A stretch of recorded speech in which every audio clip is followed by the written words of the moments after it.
반갑습니다. 저는 여기 강화뉴스 대표 맡고 있는 박흥렬입니다. 오늘 이렇게 여러분들이 여기 지금 서 있는 곳이 연미정 바로 밑에 있는 황영장군이라고 하는 분의 택지예요. 옛날에 이렇게 집이 있었던 곳이에요.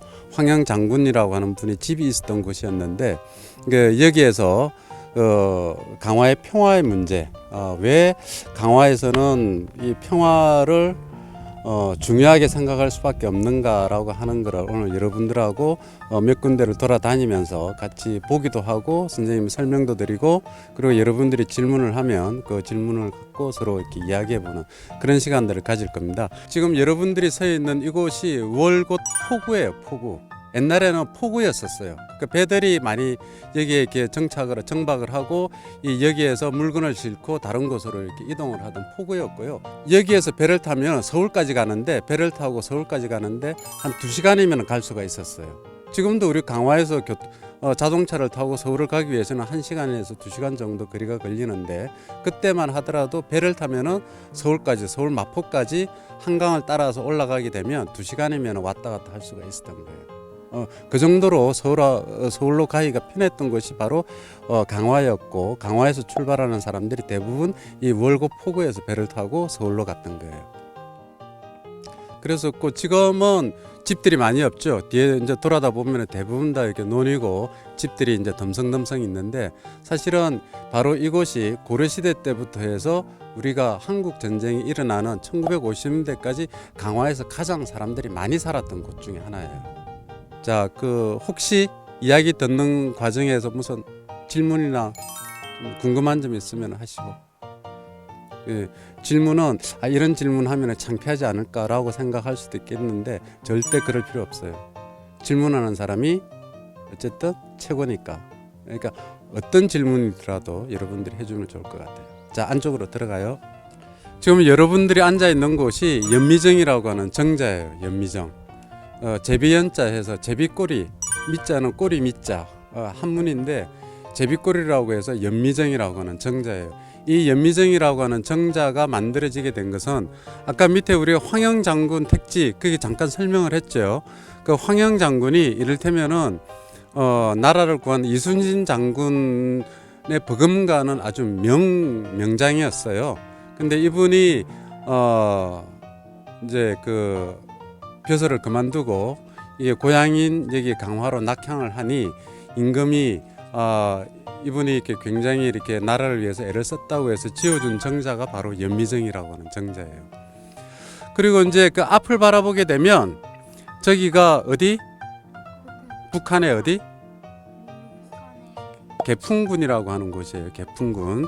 북한의 개풍군이고, 개풍군 뒤에는 우리가 잘 아는 개성이 있어요.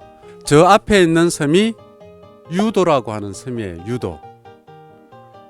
일명 뱀섬이라고 그래요. 뱀섬.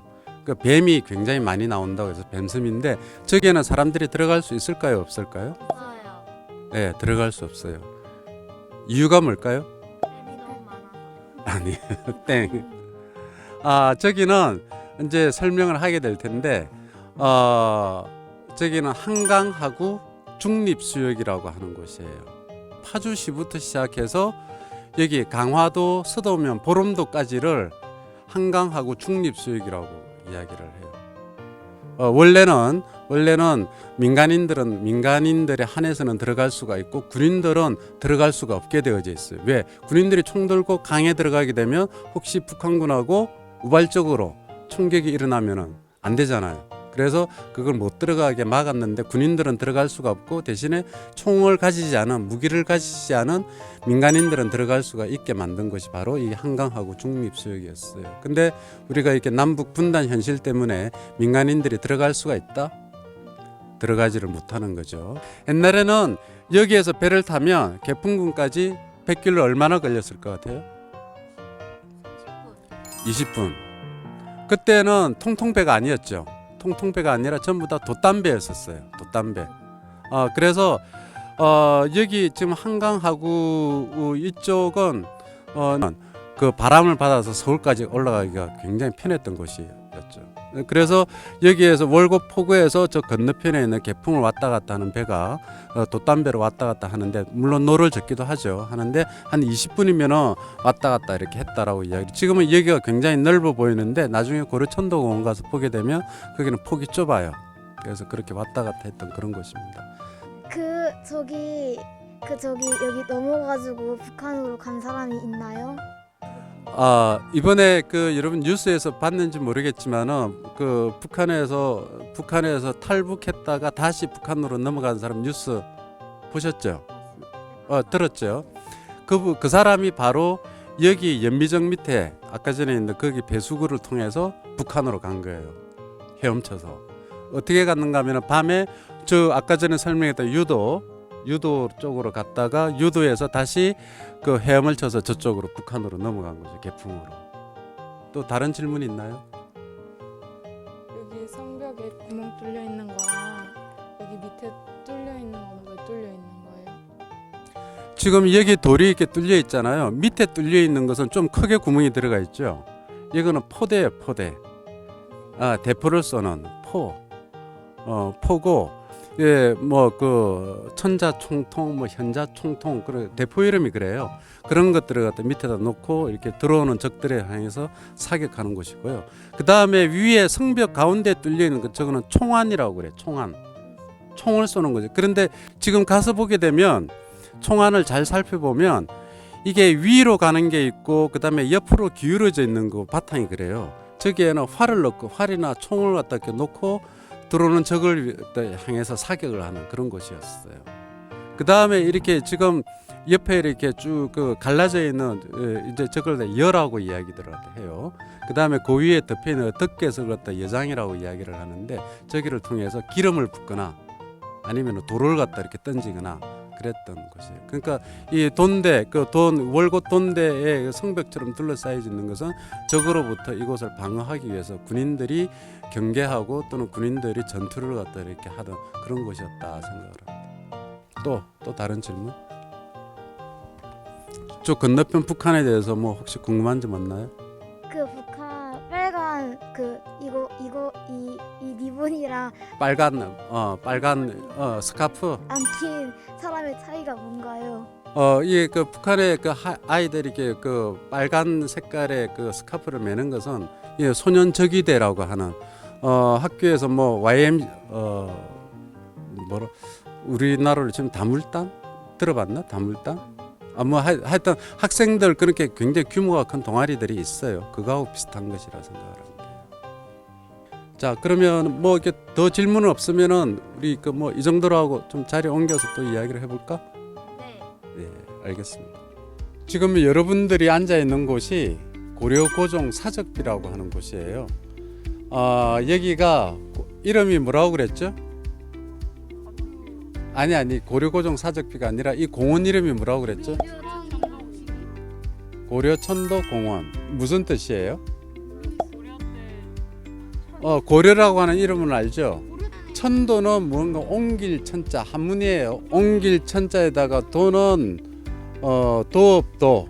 그러니까 지금으로 치면 서울도라고 하는 뜻이에요. 그러니까 도시를 수도를 옮겼다라고 하는 뜻이에요. 천도라고 하는 것은 수도를 옮겼다라고 하는, 그러니까 고려의 수도를 옮긴 공원이다라고 하는 뜻이 바로 고려천도 공원이라고 하는 것이에요.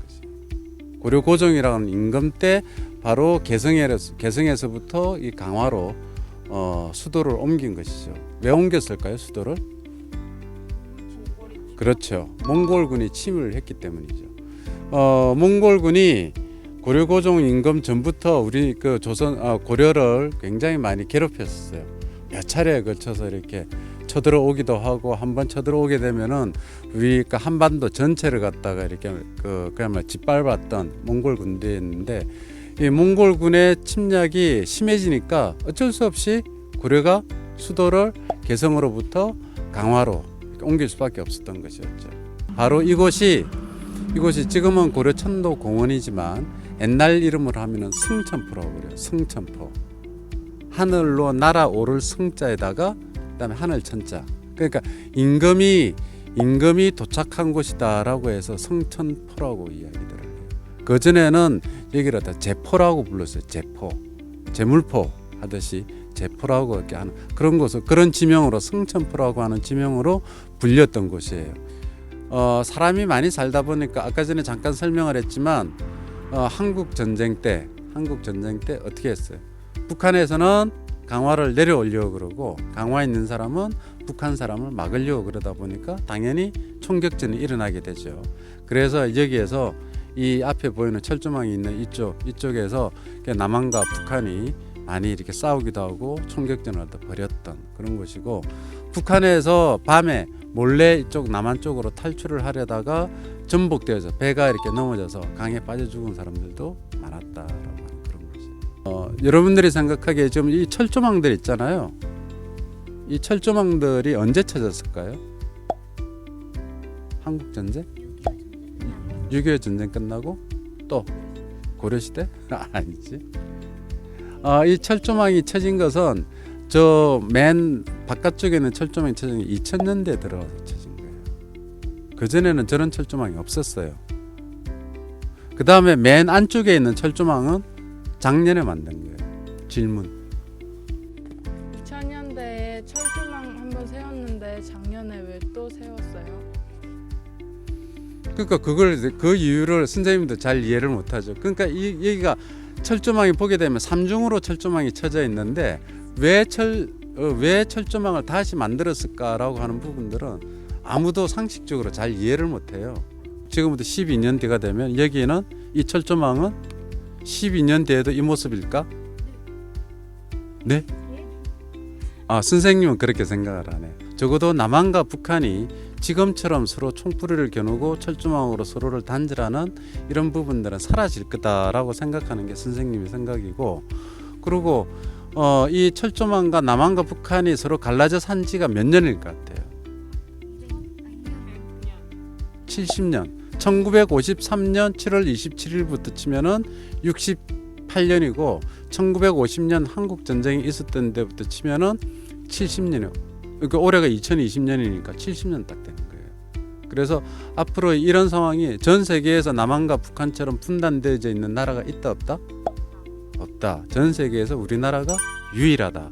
그래서 앞으로는 남한과 북한이 뭐 두 개 나라가 하나로 이렇게 뭉쳐지지는 않겠지만 적어도 남한과 북한이 서로 자유롭게 왔다 갔다 할 수 있는 정도는 되지 않을까라는 생각을 하고 있어요. 자, 이제 자리 옮겨 볼까요? 자, 오늘 뭐 선생님도 이렇게 많은 준비들을 갖다 했어야 되는데 사실은 그러지를 갖다 좀 못한 것 같아서 좀 미안하고, 그리고 여러분들도 사실은 이렇게 오늘 처음 듣는 이야기도 있을 테고, 또 이렇게 평소에 학교에서나 아니면 집에서나 이렇게 들었던 이야기들도 아마 있을 거예요. 그러니까 그렇지만은 여러분들이 이 강화에서 살고 있다라고 하는 부분들은 사실은 대단한 어떤 자랑일 수가 있어요.